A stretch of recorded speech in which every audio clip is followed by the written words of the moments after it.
graders, and welcome to lesson 91 on simplifying improper fractions. Sometimes you need to convert an improper fraction to a mixed number and then reduce the fraction. So here's an example. There were 3/4 of a pizza in one box and 3/4 of a pizza in a second box. Altogether, how much was left? So what it's asking me to do is it's asking me to add two fractions. So I've got 3/4 plus 3/4. They already have the same denominator, so the denominator is going to stay the same. And 3 plus 3 is 6. But now I have an improper fraction, and so I need to make that into a mixed number. Well, how do I do that? It's just a little division problem. Remember how we've talked about how this line, this fraction bar, also just means divided by. So 6 divided by 4. If I put it into a division problem like we're used to seeing, it's like the 6 is going to slide off into the little box there. So 4 goes into 6 one times, and then how much is left over? Well, 1 times 4 is 4. 6 minus 4 is 2. So I have a remainder of 2, and I'm going to put it over the 4. So I have 1 2/4. But am I done? No, I'm not done. Because 2/4 can be reduced. What factor goes into both 2 and 4?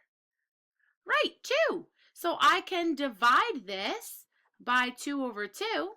And my final answer is going to be 1 1/2. See that? We're applying all these steps we know. So here's another one. This says reduce 8/6. So this means 8 divided by 6. I go 6 goes into 8 one time.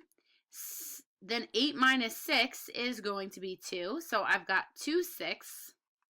And now I'm going to divide that by 2 over 2. And I'll get 2 divided by 2 is 1. 6 divided by 2 is 3. And so my final answer, don't forget that whole number, is 1 1/3. Okay? And as you get older, you're going to do this all in your head. I mean, I'm going to say 8 over 6. 6 goes into 8 one time with 2 left over, 2/6, which reduce to 1/3, so 1 1/3. You'll be able to do that whole thing in your head one day. Here's another one. Okay, we got 12 over 8. Why don't you do this one on your own? I'll set it up for you. Okay. Now sometimes they might tell us to add first, and then we will make it into a mixed number. So when we've added these before, we've talked about how we can add our mixed numbers and then add our fractions, right? So let's start by adding our fractions. We've got 7/8 and 3/8. They have the same denominator, so I don't need to write them vertically to add them. So that means that that is going to be 8, and then 7 plus 3 is 10. But 10/8 is an improper fraction, so I need to make that into a mixed number. So off to the side here, I'm going to do 10 divided by 8. It goes in one time, and I've got 2 left over 8. I can divide those both by 2, and so I'm going to get 1/4, which means I have 1 1/4. So what do I have left? Well, I need to add up my whole numbers. So I've got a 1 and a 1 and a 1 there, but let's just talk about these first. So if I had brought these down, there I would have had 2. So now I need to add these together. So what do I have left? I have 2 plus 1 1/4.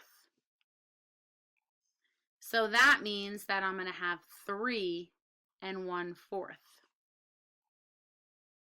I shouldn't have written it over here and then over here because I feel like it made it harder for you to follow. So let me just review that one more time. I added my fractions first, and I got 10 over 8. Then I took my 10 over 8 and I made it into a mixed number, and I got 1 1/4. And then I added 1 1/4 to the whole numbers that were left.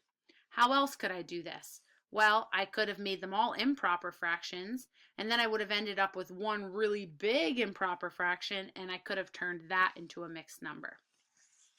All right, here's your last question. I want you to try this one on your own. So first you're going to add 3/4 and 3/4.